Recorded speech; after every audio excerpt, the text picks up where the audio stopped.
Guys and girls, welcome back to the channel, and today I'm fresh. I'm back from the Adventure Bike Festival. I've just spent the weekend there, absolutely amazing, and being well aware that every YouTuber pretty much that rides motorcycles was at that festival, and every YouTuber that has attended has pretty much done a video, or the majority have. I just didn't think there was any point in me just adding to that collection, so I just decided to go there and enjoy it and have fun and yeah, just hang out with mates and have a laugh, and that's exactly what I did, and it was amazing. But what I've discovered on the ride home was something really interesting. Well, I found it interesting anyway. The journey home from Ragley Hall, there was myself and one of my mates, Sean, who also has a Voge 300 Rally. He's got the, I think it's a 2025 plate, so it's a slightly updated version to this, but essentially the same bike. It just has a different screen and fuel gauge and all that stuff, but they're pretty much the same bike. But what I discovered on the way home I found really interesting, and that was that when we were on the motorway and we were doing 70 miles an hour, yes, these bikes are capable of 70 miles an hour but when we were on the way home, my sat nav was indicating that I was doing 70 miles an hour.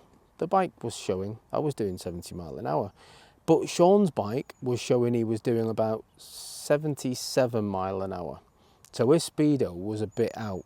And then when I dropped down to 65 or 60, again, the sat nav on my bike was showing I was doing 65 or 60, and his was still showing around the 70 mile an hour mark. So his seemed to be really out, mine didn't. And it got me on to all of my performance tests that I do. Now, a lot of people comment about the performance test saying, well, the speedos are always out. So I thought I'd try that today. So that's what this video is about. I've took my bike on some different roads and different speeds, and I wanted to see how accurate this bike was. So comparing it to my Apple CarPlay device, my Auchi, just using the Waze app on that, but it does display the speed that you're riding. And I also have installed some GPS, different GPS speedos to my phone, and I'm going to mount that as well. So I'm going to see exactly how it compares. How accurate is the speedo? Let's have a look. We'll start off at 30 mile an hour. My speedo on the bike is saying 30 mile an hour. On the Waze app, it's saying 30 mile an hour, and on the GPS app, actually, yeah, I did sneak to 31 then, but it's saying 31. So that for me is the GPS is saying that I'm doing the exact same speed as the bike is telling me. You can see my bike is pretty much bang on. So what happens if the speed goes up? Because that's normally where these, well, that's normally what I get in the comments, is the faster you go, the more inaccurate your speedo is. So let's have a look again. How does the Voge handle 40 mile an hour? Let's take the speed up. I'm on a faster road now, so we'll take the speed up to 40 and we'll see again how close to 40 mile an hour it's showing on all of the devices. Now, the Waze app is obviously using GPS, and so is the app that's currently on my phone, and it was just one of the higher, well, it was graded quite high. Right, so 40 mile an hour indicated on the speedo on the bike, 39 showing on the Waze app, 40 mile an hour showing on the GPS. Let's just have a look at how it copes on faster roads. We'll do a 50, we'll do a 60, and we'll see how far out, or is it out at all, because from my ride home from Adventure Bike Festival, I didn't think it was going to be out at all. So let's have a look. There's a car in front that's going to ruin my test, but slow mother funksters. But when I was there at 45, it was showing 45 on the Waze app. I'm doing 37 now. It's doing the same on the GPS. These are all pretty much identical. The one thing I'm really impressed at is that the Voge is actually really close, if not identical, to the speed that is displaying on the GPS apps. For I'm gonna call it a cheap Chinese bike, because that's what everyone else refers to these as. Not myself though, because I think it's bloody brilliant. But I'm just really amazed at how accurate the speed is showing.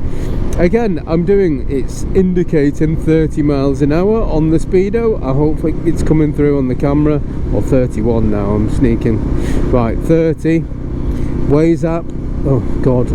Waze app is showing 30. GPS, exactly the same, pretty much identical. But there is a faster road coming up here, and I want to just have a little blast down there. Now I know I'll be able to get to 70 miles an hour, because even though it's peak time, it's like a long stretch, so I might not get 70 mile an hour for long before traffic kicks in. However, 70 mile an hour, even for a short period of time, I should be able to see exactly what these other apps are showing. I've had this Auchi device on. It's an amazing bit of kit.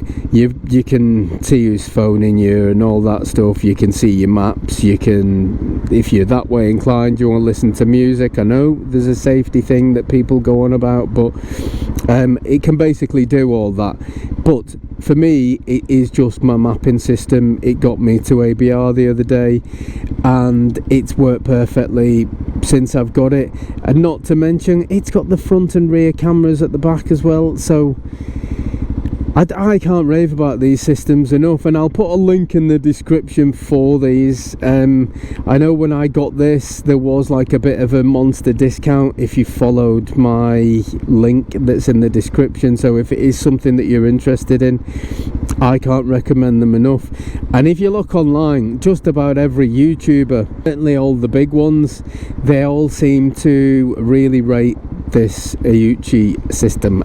Just follow the link if you want to have a look at them more in depth, but I just think they're a brilliant bit of kit. Anyway, enough of that. Link in the description if you're interested in one of these.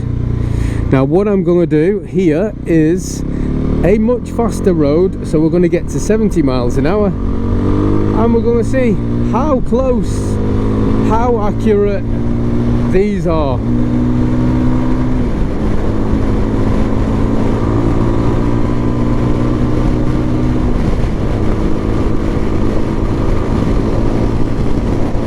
Again, I've got some slow people, so I'm going to try and get the speed up.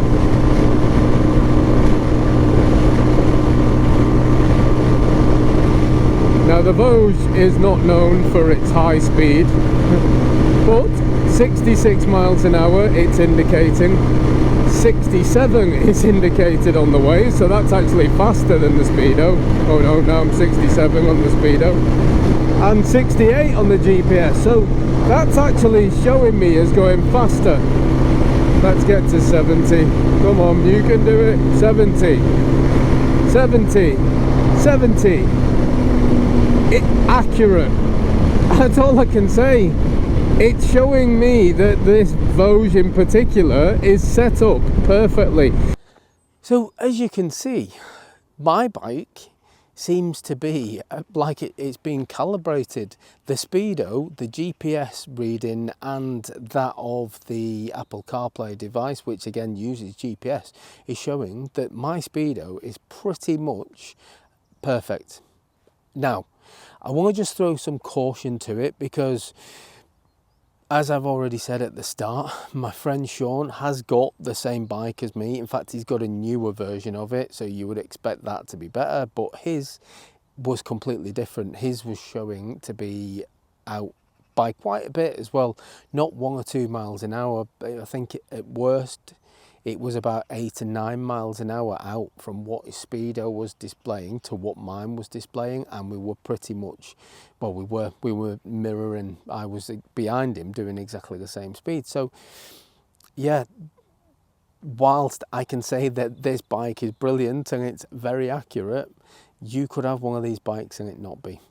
Yeah, so I would be interested to know if you've got an Apple CarPlay device like mine, or if you're thinking about getting one. I'll put a link in the description. I've said that I will do it. But I would be interested to know just how accurate your bikes are, because it doesn't seem to be like Voge, because my one is perfect, that they'll all be perfect because Sean's isn't.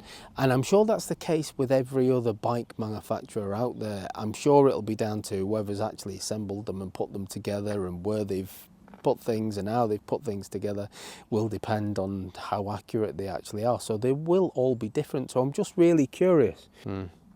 So I'd love you to put a comment in with the bike that you've got, the year of the bike, and if you've done something like this yourself, if you've got a sat nav, or if you've got your phone connected to the bike, if you've got some sort of GPS Speedo, just let me know. How accurate is yours? Is it close or is it way off? Because I'm just very, very interested, because going forward, this is something that I want to bring into all my performance tests. I do them on a lot of the 125s. If you've seen my videos before, get up to 60 mile an hour as quickly as you can. And the bikes vary, and there's some Chinese bikes, some cheap bikes that are very close to it.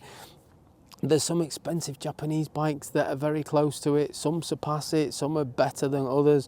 But a lot of the time, and a recurring thing in the comment is that how inaccurate the Speedos are. Well, I'm going to test that out as well in future videos. I'm going to have a similar system in place that I've used on my own bike. I'm going to put that onto the performance tests so we can see just how accurate or inaccurate in some cases, as the case may be. Yeah, so that's just what's going to happen going forward. And again, if anybody was expecting me to do an APR video, apologies, I haven't. Yeah, I just wanted fun. That's it. And I had it. And it was a brilliant time. I just need to show you something because these are amazing.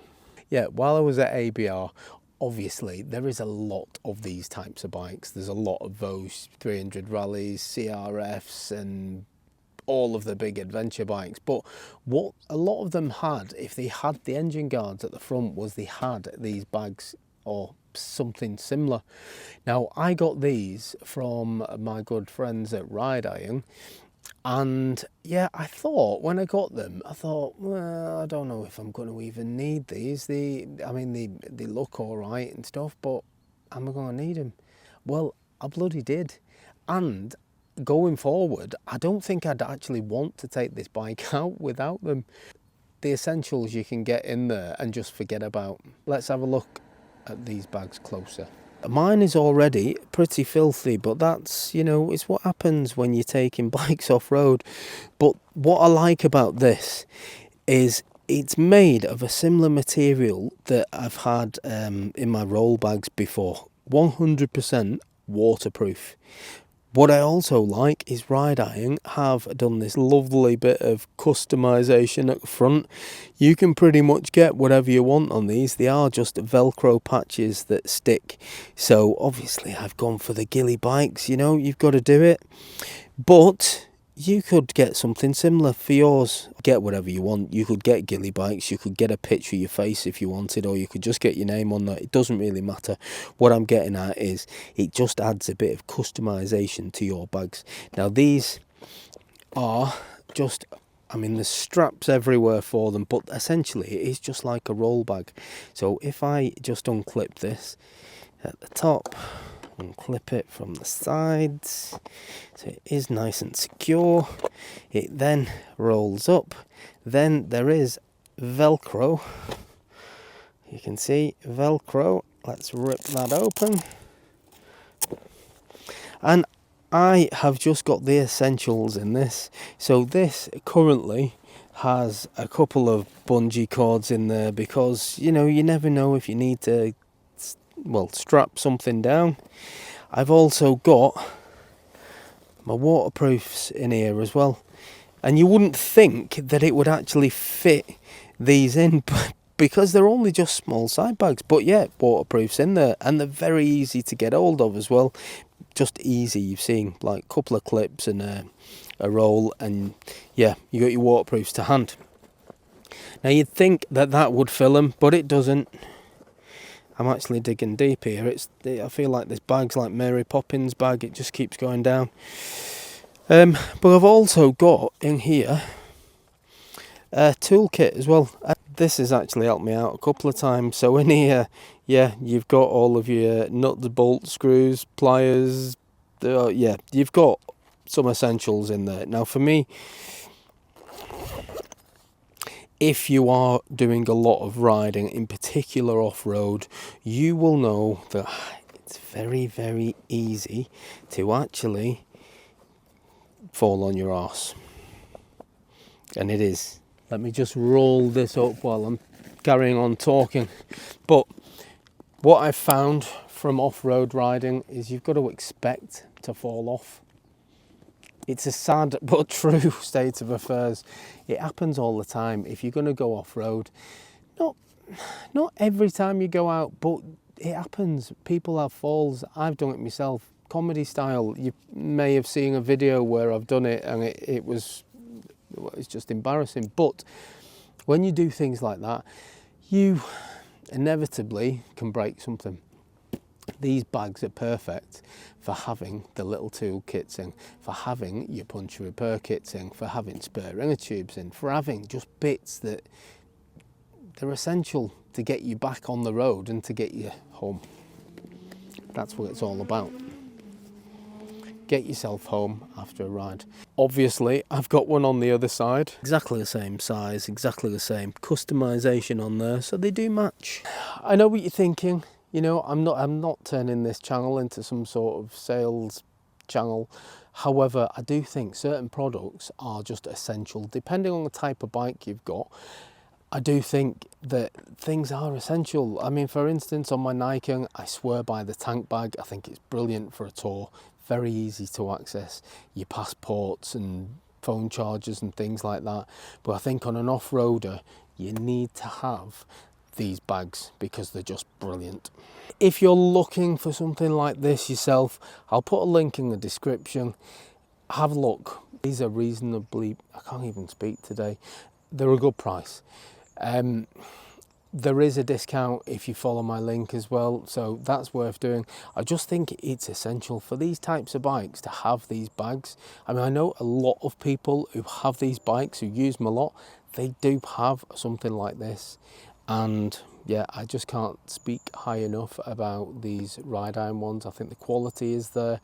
I think the size of them is perfect. And as I've already said, it carries the essentials when you're going out for a ride. It can certainly help you back on the road. Now, on the other side, without opening it and boring you again with all the stuff, I've actually got my jump starter in there. The jump starter also works as a tyre inflator, and it also works as a USB charging point as well. So it's another really good bit of kit that's essential when you're going out in the middle of nowhere, because it can get you back on the road again. That really is going to do me for today. All I wanted to do was to show you a little bit of the setup on my bike and why I think these are essential bits of kit and why you need them, and also the GPS. Going forward, I think it's going to be really interesting to see if these Japanese bikes that everyone keeps telling me are the best are going to be the most accurate, or how far out are the Chinese bikes. This one, not at all. This one, perfect. Anyway, that's going to do me for today. Back to bike reviews for next week, so I will catch you guys on the next one. Laters.